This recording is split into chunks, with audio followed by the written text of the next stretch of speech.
Yo creo que hoy estamos viviendo una política del avestruz, ¿no?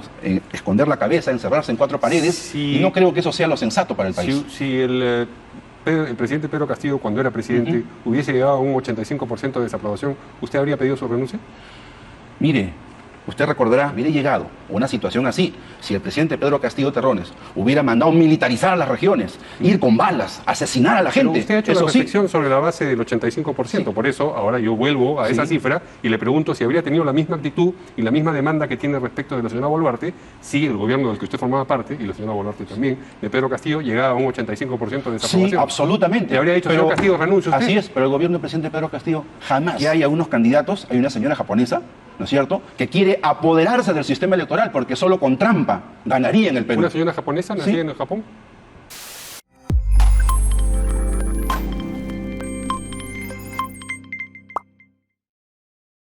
El extitular del Ministerio de Comercio Exterior y Turismo durante la gestión de Pedro Castillo y congresista Roberto Sánchez, en entrevista con Canal N, indicó que hay una mujer de ascendencia japonesa tratando de apoderarse del sistema electoral, en referencia a la lideresa de Fuerza Popular Keiko Fujimori. Roberto Sánchez inició la entrevista hablando sobre la injerencia del presidente de México, Andrés Manuel López Obrador AMLO, contra el gobierno de Dina Boluarte. Según apuntó, la diplomacia peruana no puede centrarse en una política del no grato. ¿Qué piensa usted de lo que ha expresado hoy el presidente de México acerca de la situación en el Perú? Mire, yo tengo hoy una preocupación porque yo creo que la diplomacia peruana no puede centrarse en una política del non grato. El aislamiento no corresponde a la tradicional escuela Torretagle y no corresponde también al hermanamiento de nuestros pueblos. Pero tampoco corresponde al hermanamiento de nuestros pueblos que el presidente de México se exprese como se expresa en que nuestro se país. trate pues como tal justamente esas diferencias, ¿no? Porque, por ejemplo, si usted fuera presidente y yo fuera presidente de otro país X y yo fuera un violador de derechos humanos, más de 60 muertes, ni siquiera por suerte, sino, como dicen los organismos internacionales, por crimen, es decir, ejecución extrajudicial. Si usted es presidente que respeta los derechos humanos, un mínimo que va a hacer, me va a cuestionar. Hoy la comunidad internacional está cuestionando al gobierno peruano justamente López Obrador con el gobierno peruano y con la gobernante. Es que escuchemos sus razones y vayamos a conversar. Yo creo que los derechos humanos los derechos humanos no son materia complementaria, suplementaria de las democracias, ¿no? No es para decir, bueno, muertos pueden haber, pero rompo relaciones, pero que se mantengan los negocios, que se mantenga la renta, la economía, ¿no? Como su nivel comercial. Pero no puede ser. Eso es no así puede en las ser. relaciones internacionales. Se retiran los embajadores y quedan, en este caso solamente se ha retirado el peruano, el mexicano no, queda a ese nivel las relaciones. Es protocolo diplomático, no es que han dicho, pero los negocios vamos a salvarlos. Sí, pero no son solamente cuestiones administrativas, son cuestiones de enfoque político. Yo creo que hay que integrarnos al mundo. Mire, estimado Mario, hoy se pone ante riesgo no solamente el lado comercial del Perú, sino también hasta su eventual ingreso a la OECD. ¿O usted cree que los estándares OECD no le interesan los derechos humanos y la vida de la gente? Ciertamente le interesan, pero yo le estaba preguntando acerca de la posición del presidente López Obrador. ¿Usted entonces está de acuerdo con lo que ha dicho López Obrador sobre el Perú? Yo respeto sus opiniones, yo tengo una particularidad, ¿no? Porque yo soy peruano y sé lo difícil que es estar hoy día. Entiendo la solidaridad de diferentes presidentes, principalmente por los temas de derechos humanos. También por la bronca política, esta guerra por el poder que nos tiene entre desencuentro. Mire el TC, mire N cosas que están aconteciendo. Lo que ha dicho López Obrador es que aquí hay una oligarquía que ha dado un golpe y que ha destituido, es la palabra que he utilizado, ilegalmente a Pedro Castillo. Eso es lo que él ha dicho. Aquí en el Perú estamos viviendo 18, 19 meses de guerra por el poder, donde no existen reglas. El sistema de justicia, los poderes, ¿no es cierto?, no les ha importado ni regular ni mejorar este equilibrio de poderes. Hoy se ha roto ese equilibrio de poderes. Yo sé que puede haber muchos cuestionamientos al respecto, pero también es la realidad. Hoy vivimos lo que se llama estos golpes blandos, ¿no? Porque a las finales tenemos un super parlamento que quiere marcar la cancha a todo el espectro de la política nacional, incluso por encima del máximo órgano de control constitucional de la ley y la Constitución, que es el TC. ¿Usted cree que el Congreso ha sometido al TC? Yo no sé si ha sometido, pero que es evidente que hay una confluencia, ¿no es cierto?, de intereses respecto a lo que viene aconteciendo en el Perú. Pero digamos que eso fuera así, que hubiese una confluencia de intereses. Eso no querría decir que el Congreso se ha montado sobre el TC. Usted está diciendo confluencia de intereses. Ahí no hay, digamos, una posición por encima de la otra. Dentro de su propia descripción estoy diciendo. Sí, yo creo que el genial, permíteme citarlo, a Carlín, hoy día ha hecho una caricatura realmente emblemática, ¿no? Donde el presidente del TC dice que él cree en el equilibrio de poderes y todos los ciudadanos y el país están en un lado y en el otro lado solamente está el Congreso. Los organismos internacionales, hoy hay preocupación de hasta la Unión Europea, a diferentes países, porque el estándar del sistema electoral no se viola. Yo sé que hay algunos candidatos, hay una señora japonesa, ¿no es cierto?, que quiere apoderarse del sistema electoral porque solo con trampa ganaría en el Perú. ¿Una señora japonesa nacida en el Japón? Una señora tiene la ascendencia, ¿no? Yo sé que a buen entendedor pocas palabras, ¿A usted no le parece, digamos, que hace mérito distinguir entre una persona nacida en el Perú, de origen, ascendencia japonesa, de una persona japonesa? Una persona peruana de ascendencia japonesa que solamente sabe muy bien que tomando el sistema electoral va a poder tener el voto de los peruanos. Keiko Fujimori está tratando de tomar el sistema electoral. Lo que digo es exactamente lo literal que usted me ha escuchado, ¿no?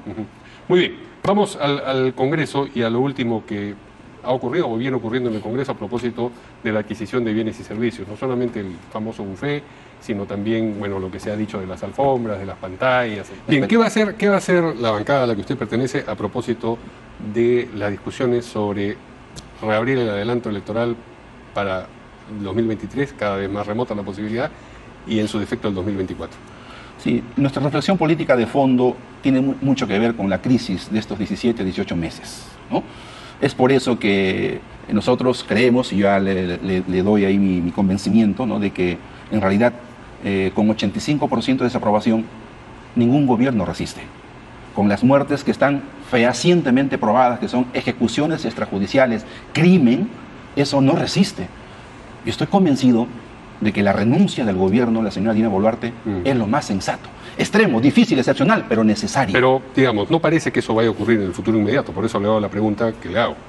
Yo creo igual que estos temas van a llegar a la atención del Pleno y ustedes están presentes en el Pleno y algo tendrán que hacer al respecto. Sí, en el Congreso hay muchas impresiones. Yo soy uno de los que enfatiza converso, diálogo, porque creo que si el gobierno de la señora Dina Boluarte no está en capacidad de dar un paso al costado y renunciar, yo creo que excepcionalmente para solucionar esta crisis corresponde que el Congreso concrete la moción de vacancia para que en un gobierno de transición podamos recuperar esa legitimidad de gobierno ejecutivo, legislativo y todo el país para reorientar el Perú hacia la paz social con justicia. Pero usted conoce la realidad de los 130 congresistas que en este momento componen el Pleno. ¿Usted ve como una probabilidad verosímil que una moción de vacancia prospere, que se llegue a 87 votos en ese Pleno? Mire, con lo singular de esta época, lo singular de los partidos en crisis y todo, mire, todo puede pasar, ¿no? Porque seguimos sin entender y seguimos llamando, como dice el gobierno, la señora Dina Boluarte, una minoría, un grupito de por allí nomás. No, son millones de peruanos, es el 85% de peruanos que pide la renuncia. Si no entendemos eso, yo creo que hoy estamos viviendo una política del avestruz, ¿no? Esconder la cabeza, encerrarse en cuatro paredes, y no creo que eso sea lo sensato para el país. Si el presidente Pedro Castillo, cuando era presidente, hubiese llegado a un 85% de desaprobación, ¿usted habría pedido su renuncia? Mire, usted recordará que cada vez iba recuperando la aprobación. Tenía bajada. 35, 36, ¿no? Y en una crispación como la que nos encontrábamos, en asedio, guerra y desencuentro, es difícil decir. Pero si es que se hubiera llegado a una situación así, si el presidente Pedro Castillo Terrones hubiera mandado militarizar a las regiones, ir con balas, asesinar a la gente. Pero usted ha hecho la reflexión sobre la base del 85%, por eso ahora yo vuelvo a esa cifra y le pregunto si habría tenido la misma actitud y la misma demanda que tiene respecto de la señora Boluarte, si el gobierno del que usted formaba parte, y la señora Boluarte también, de Pedro Castillo, llegaba a un 85% de desaprobación. Sí, absolutamente. Le habría dicho, señor Castillo, renuncia usted. Así es, pero el gobierno del presidente Pedro Castillo jamás iba a levantar las armas para matar así a la gente. Y mucho menos despreciarla como hoy siente. ¿Y usted está convencida de que ha sido la señora Boluarte la que ha levantado las armas o ha hecho que se levanten las armas y se, voy a citar sus palabras, sé de que es la responsabilidad política es del gobierno. La responsabilidad política es del presidente del Consejo de Ministros, de su presidencia del Consejo de Ministros. Y de allí, todos aquellos autoridades mediáticas, decimos, los altos mandos del sistema del Ministerio de Defensa, Justicia, y también la Policía Nacional, Interior, ¿no es cierto? Y se tiene que identificar. Ahí hay un semanario, ¿no?, que los viernes sale y dice con claridad dónde y cómo y de qué manera. El Perú necesita la verdad de estos hechos. Ciertamente. Ahora, si a pesar de lo que usted dice, esto no ocurriese, es decir, no hay renuncia, no hay vacancia, las discusiones que le he mencionado van a llegar al Pleno.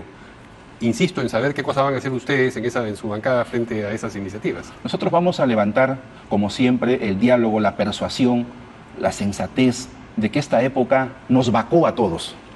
Vacó a clase política, vacó también a un grupo empresarial, que hoy está beneficiado con una sentencia del TC, ¿no?, de perdona deudas, ¿no? Yo creo que es una hoy, discusión más larga, ¿no? Porque sí, no son deudas que han sido sentenciadas todavía. Sino finalmente deudas, 12.000 millones de soles. no, si no han sido sentenciadas, las deudas no son deudas todavía, lo serán cuando el Poder Judicial o la SUNAT, la entidad evaluadora, diga, sí, en efecto, estas deudas están bien cobradas. Mientras tanto, no son deudas. La superintendencia, la Sí. SUNAT, que es tan reconocida, que ha logrado récord de recaudación histórica el año 2022, el año 2021, ¿no es cierto? Y que goza de mucha fama en América Latina y que tiene procedimientos diversos y que ha dicho, señor, usted debe esto. Claro, lo que pasa es que administrativamente uno puede apelar, pero no Razonablemente significa... a usted le parece que no debería haber apelación y que la SUNAT tiene la última palabra y diga, no, su deuda es tanto, pague usted. El debido proceso es importante en toda acción, pero qué usted bueno. mira cuántos años está ahí durmiendo el sueño de los justos, cuando a los peruanos de a pie los persiguen como si fuéramos criminales. Muy bien. Creo que es una discusión larga la de si son deudas o no una vez que... Bueno, usted está para el lado de la defensa de ellos, entonces yo estoy para el otro lado de la No, crítica. se trata de, digamos, darle a las cosas el sentido que tienen literalmente. Usted dice, son deudas, yo estoy discutiendo que sean deudas porque todavía no han sido sancionadas como tales. Es eso lo que estoy diciendo. Y usted mismo me dice que hay un debido proceso con el que tiene que cumplirse. Luego de Pero, en que, fin, luego, es que sí. lo que sucede es que así como... Entonces me coloca usted en la defensa de lo